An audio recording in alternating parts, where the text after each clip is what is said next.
Well, welcome. Thank you for joining us. Paula McPheeters, a Pueblo County Commissioner, on the first episode that we've had for The Forge, and we're excited to talk about some of the things that have been happening at the county level. And so congratulations, you were elected in November. Thank you. To the Pueblo Board of County Commissioners. Tell us a little bit about the board. It's an interesting time to be on the Board of County Commissioners, and I will say thank you to all those that supported me in this run. I don't think people in Pueblo really understand the significance of what we were able to do in getting me into this seat. Folks at the state legislature certainly know who Danae Escar was and are mystified that I was able to beat her. Because in Denver, she's known as Representative Pueblo, and having been there reelected 4 times, and I'm a no-name, unseating her, they can't figure it out. And I said to one legislator who is now a current county commissioner in another county, when she was asking me how I did this, I said, well, you don't know Pueblo the way I know Pueblo. That's right. Pueblo's pretty independent, thinks for itself. And actually, in this race, it wasn't about the things that Danae wanted to talk about. Yeah. And I think that really, our message resonated with the community. And I'm proud to say, out of all the races I've been a part of, to be the candidate and to actually win against all odds, right, I attribute it a lot to the fact that when you're called to do something and you're obedient, you just trust you're going to get there. And right. I have to say thank you to you, Quinn, and everyone who supported me in this venture. It has definitely opened the door for Pueblo to have a new style of leadership. And when you ask me about our current board, Commissioner Zach Swearingen and Commissioner Miles Lucero are very much, we're on the same team in terms of doing what's right for the community. Yeah. That doesn't mean we always agree, and oftentimes we don't, but we get along. Yeah. And our leadership style is not one that when people watch our meetings, they feel like we're out of bounds or not kind to each other. We really try to be respectful and professional. Which you would expect from government. Yes. Well, you'd hope. You would hope you could expect it from government. Yes. So what exactly, so for those who are not entirely aware of what the Board of County Commissioners does, it's just the legislative body for Pueblo County. For the county, correct. And you've been doing a lot of things since the change in leadership. You guys have gotten quite a few things done. And so we're going to talk about a couple of them today, some of the more interesting topics, I would say, especially this last month in March. There were some big decisions. And then in your meeting yesterday, which would have been April 1st, right, you had some interesting topics that you voted on as well that people would probably be interested in knowing about. So let's do this. Let's start with one of the big topics that got a lot of complaints and pushback, probably from both sides, I'm assuming, and that's the topic of prayer. What did you do recently, and how did this come about with the commissioners? Well, if I can backtrack just a little bit, Quinn, most people don't know what a county commissioner does, so if I can for just a second explain that. Go for it. The county commissioners, it's a 3-member board, and we are basically responsible for the budget of the county and the administrative work. But there are also other elected officials. You've got your county treasurer, county clerk, the DA, all of those other electeds get their budget allocations from the Board of County Commissioners. So we don't tell other electeds what to do. They're elected on their own. But we do provide that budget for them. So it's really more of an administrative job. The statutory portion, as well as land use, becomes a big one. So you become almost like a judge when you're deciding land use issues that come before you. So it is more administrative than political. Yeah. In some ways, and I just wanted to explain that before we get started so that folks understand. It is a big job, 1,200 employees, $250 million budget, lots to do. And you work all week long, whereas there are some boards, and there's nothing wrong with this, but a school board, they may have some stuff throughout the week, but they have a meeting each week, and that's the main responsibility. You're expected to essentially do this full time. Yes. Yeah. Yeah. And I think it's up to every commissioner how they want to do the job. But for me, there's a lot to do. So I'm out and about. Wednesdays are usually a good day for me to be out and about and meeting folks, and I try to do that. I'm not always in the office, but I'm out doing the things that I need to do. So just to explain that. But since, we were sworn in on January 14th, it's been a busy, busy time of learning. And of course, Commissioner Swearingen he's the chair of our board, and he's familiar with all of the roles and responsibilities. And every week I meet with the county manager and the county attorney to go over the agenda for what's going to be in our meetings. And so I found out that Commissioner Swearingen wanted to introduce prayer to our meetings. And they asked me what I thought of that. And I said, yes, absolutely. I think that's a great idea. So the county attorney mentioned that, because each of us can meet with the county attorney when we want a resolution or something to happen. And he wanted her to formulate a resolution that would allow prayer at our meetings, as is done everywhere else. Wait, so you're saying this is not a novelty? Only in Pueblo. Only in Pueblo. Apparently. Well, I mean, the novelty is that the commissioners don't pray. We haven't. Like previously, that was the actual novelty. Yes. Because, and I don't know if they ever did. I mean, I've been trying to find out the history of it. Of course, City Council does at every meeting. Yeah. At the state legislature, both the House and the Senate pray every day. Yep. And then so federally, they do this still. Yes. Yeah. And if you go to the founding and you read the Constitution, it's pretty clear it's been a part of our country. So I didn't think it was that, unusual of a request. Yeah. But having introduced the resolution, it created quite a bit of conversation with Commissioner Lucero and myself, Commissioner Swearingen. And where we landed was, we believe this is an important thing to do as elected officials, to ask for wisdom. And it's a First Amendment right, frankly. And so a lot of the discussion centered on the First Amendment and religious freedom and free expression.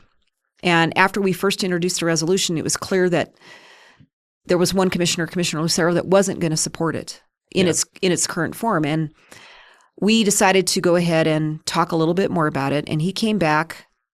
Well, actually, we were firm in that we were going to have this resolution. The next meeting that we had, we were going to vote on it. When we came back to the next meeting, he had a resolution for a moment of silence. Oh, okay. And to which I said, that's not the same as a prayer. Yeah. I said, a moment of silence is done in honoring someone who's passed away. Yes. It's not always considered a prayer. And so he was very adamant that was a good compromise. We should vote for a moment of silence. It doesn't create controversy. And threw everything at the book at us of why we shouldn't do it, why it would be a violation of people's personal freedoms to have to listen to a prayer, to have to be subject to a prayer. The staff at the county would have to listen to it. And I said, no. I did listen to that meeting and was going through the objections. And it seemed the only main objection was, you're going to force these county workers to listen to a 30-second prayer? And maybe they don't want to. 2 minutes at the most. 2-minute prayer at the most. Were there any other large objections, or was that really the push against it? It was interesting because the first meeting, when I didn't realize it was going to be introduced at this meeting, but there were people objecting to it in the chamber. And I'm like, how did they know we were even going to talk about it? Because I barely knew. So there were people that came. Like community members? Community members, a few, not a lot. Yeah. 2 or 3. And they were very, impassionate that we shouldn't do it. It would be offensive. And if you're really a Christian, you don't pray out loud. That makes you boastful. All of the logic that went into it. And I thought, this isn't really what I've been hearing. And in the next week or so, I reached out to a few people that had watched it online that had texted me. And I said, this is really a time, if people believe that we should do this, that they engage and be involved. Yeah. And within a week's time, I had 35 emails saying, we want this. How can we be part of it? I had pastors emailing me. So it was really interesting to watch the conversation that occurred from people in the community going, why is this a big deal? Yeah. I mean, if you're an American, you should be used to the idea of government having prayer in meetings. And I was actually surprised when I learned there's no prayer in county commissioner meetings. I almost take that for granted that there would be prayer in the meetings, even if it's just by way of routine and tradition that they would be doing that. So did you have more people supporting it or opposing it? I had 4 no's and 35 yeses in my email. I know Commissioner Swearingen said in the history of him being a commissioner, he never got that many emails on any issue. Oh, really? Yeah. Okay. So, 35 doesn't seem like a lot, but when I worked for for a congressman at one time, every contact we had from a constituent equated to at least 1,000 people. Got it. Because the odds of them actually sending an email. Most people Yes. don't communicate at all. So it was interesting. And so we went ahead and had the meeting where we voted on it, and it was 2-1. Yep. We voted on the original resolution. And yesterday we had our first pastor come and pray, which happened to be Commissioner Swearingen's priest. I remember I told you earlier, the invocation was done by Father Joe Vigil from St. Anne's Church. And it was a beautiful, simple 2-minute, maybe 1.5-minute prayer. Yeah. And not wisdom. A political prayer. No. I mean, you have rules about don't talk about certain types of things.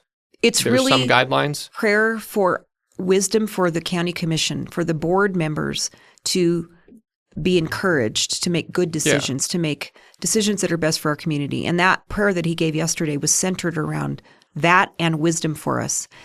And as I sat there listening to it, I have to be honest with you, to know that I was in this chair and should not be there because the odds were against me. Yeah. And to know that one of the very reason I was attacked for even running for office was based on the fact that I was a person of faith.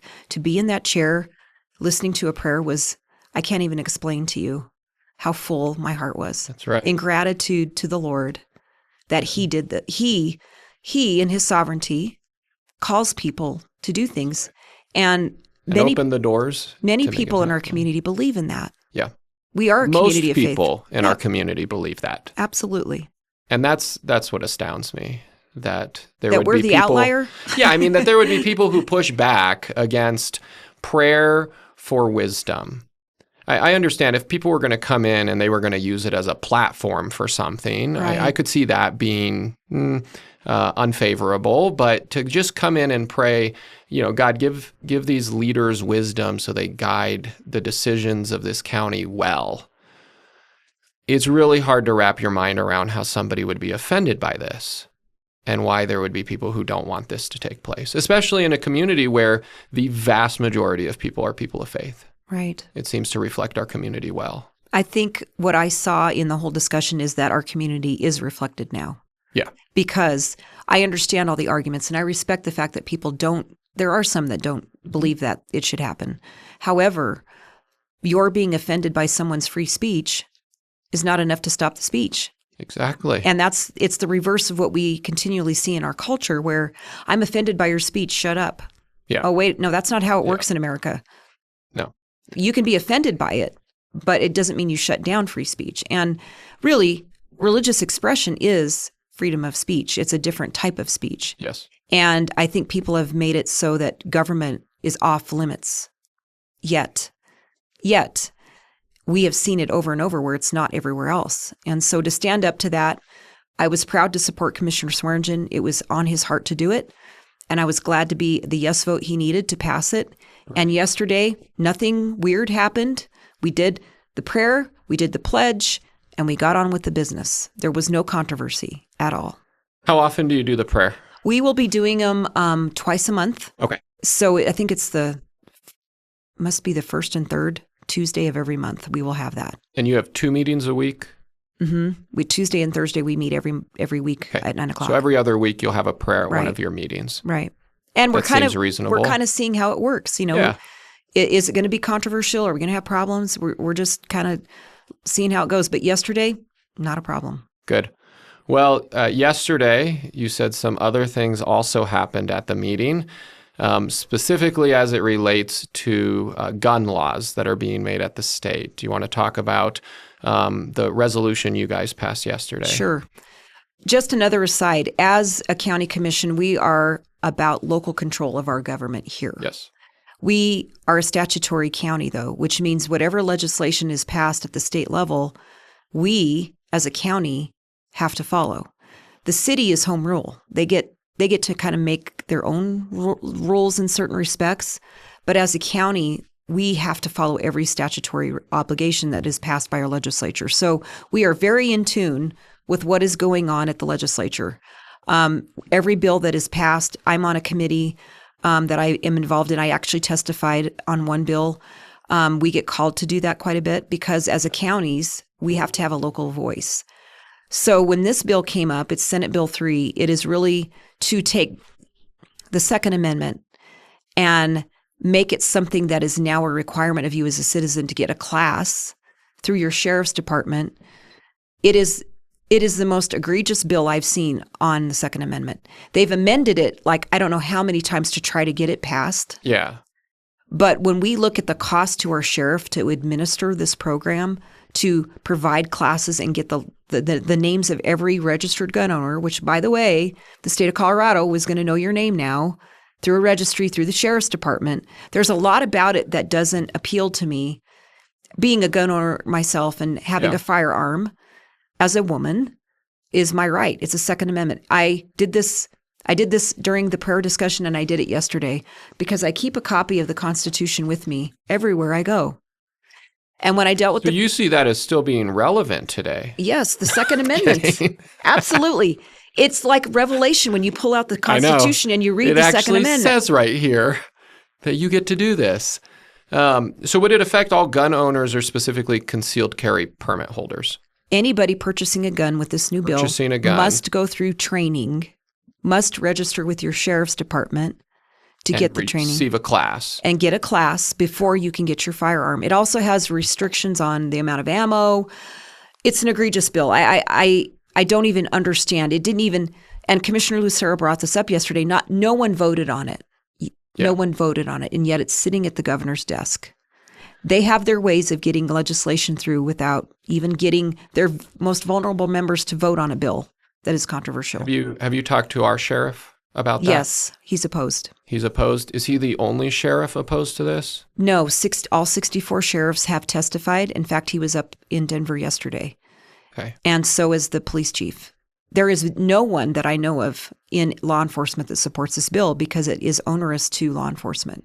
And yet the state legislator, it's on the desk of the governor now. It's sitting there waiting for him to either sign or veto. And so you guys did a resolution. Commissioner Swearingen again asked for a resolution to be drafted by the county attorney where we would oppose this bill and send it to the governor's desk to let him know that the citizens of Pueblo County via the county commission opposes the bill. Good. And so we debated that yesterday and had a healthy discussion about the merits. Again, Commissioner Swearingen and I were a yes vote, and Commissioner Lucero abstained from. He had some issues. He said he wasn't supportive of the bill, but didn't like the resolution that we had put forward. So he abstained from voting. Mm-hmm. Okay.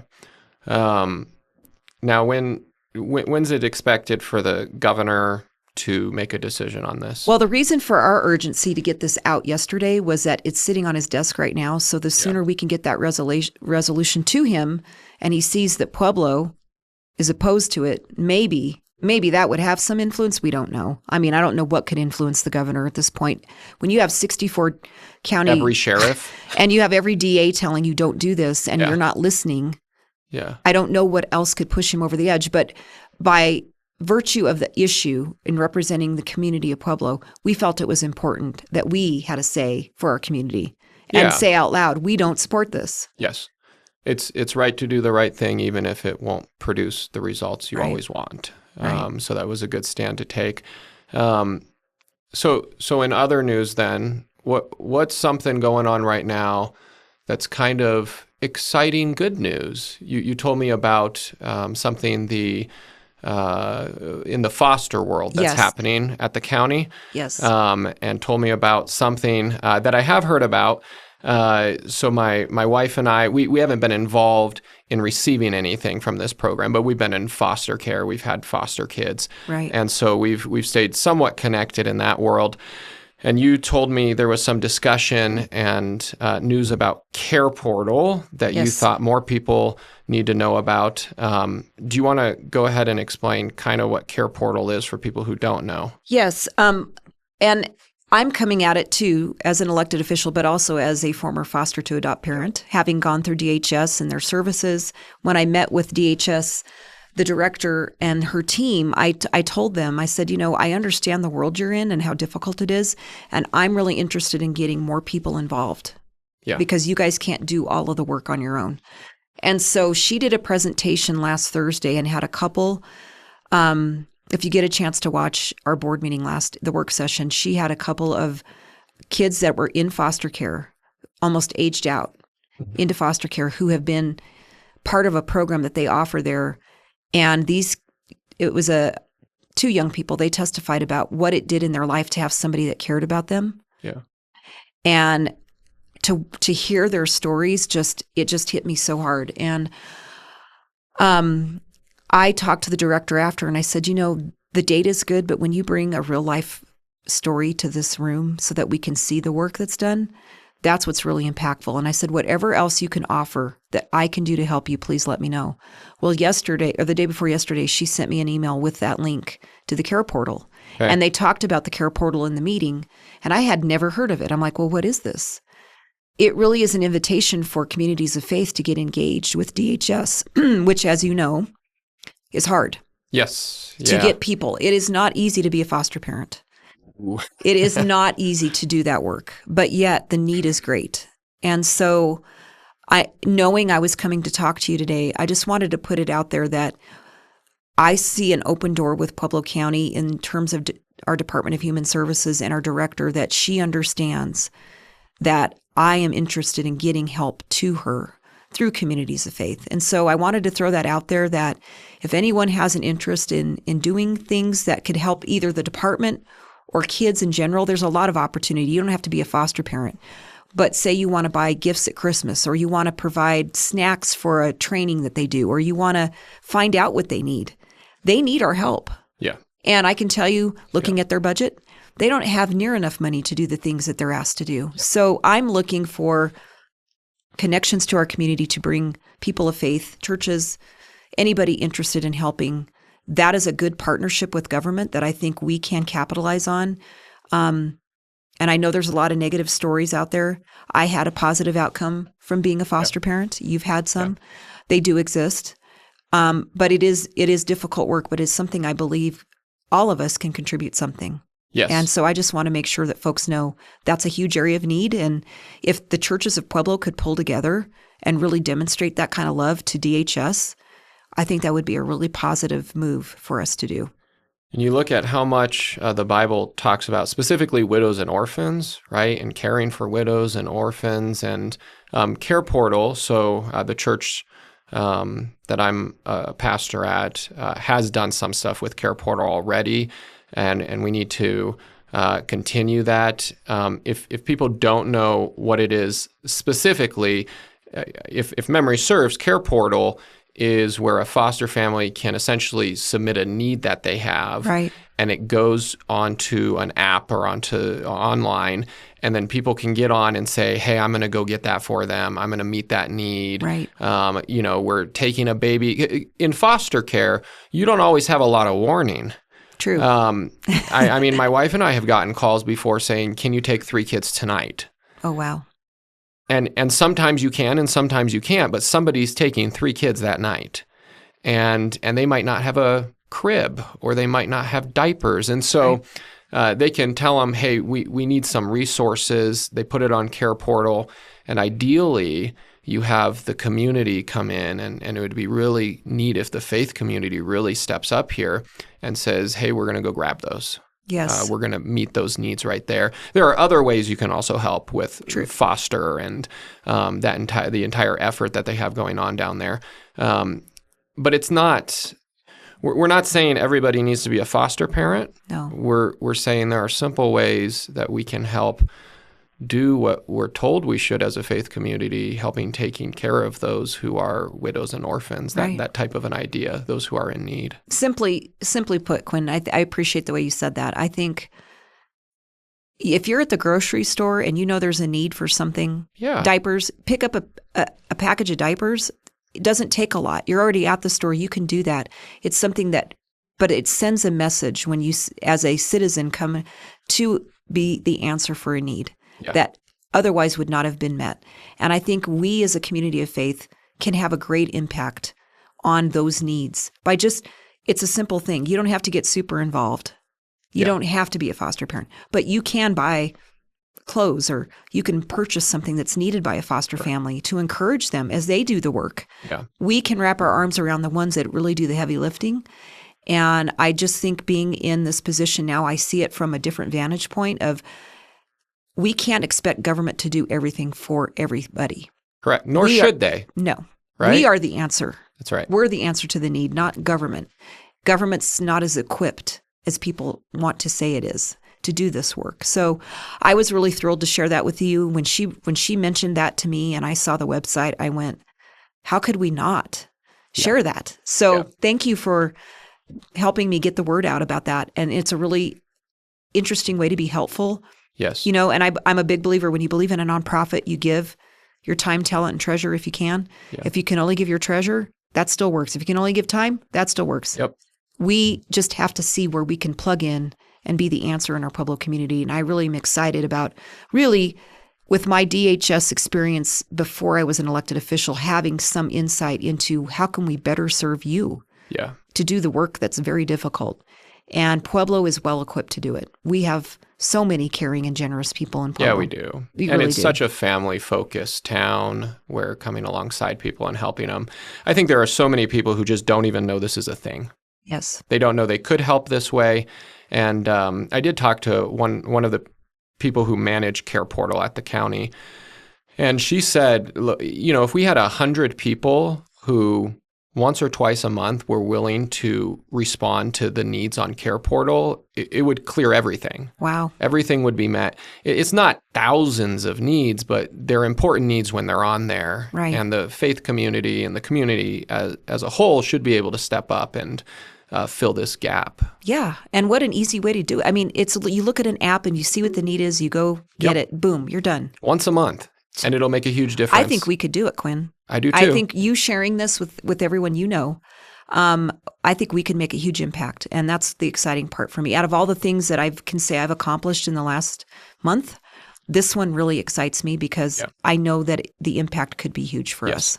I agree. I appreciate you getting the word out for me. Well, I appreciate you coming on today and talking with us about what's going on at the county. Great job, obviously. I'm a fan of prayer being introduced into the commissioners and not having more and more gun regulations. So I appreciate everything you're doing at the county level. Absolutely. And then the foster care topics. We'll continue to get information out on Care Portal and hope people get more involved there and encourage them to. So thank you very much for your time. Thank you. I appreciate you so much.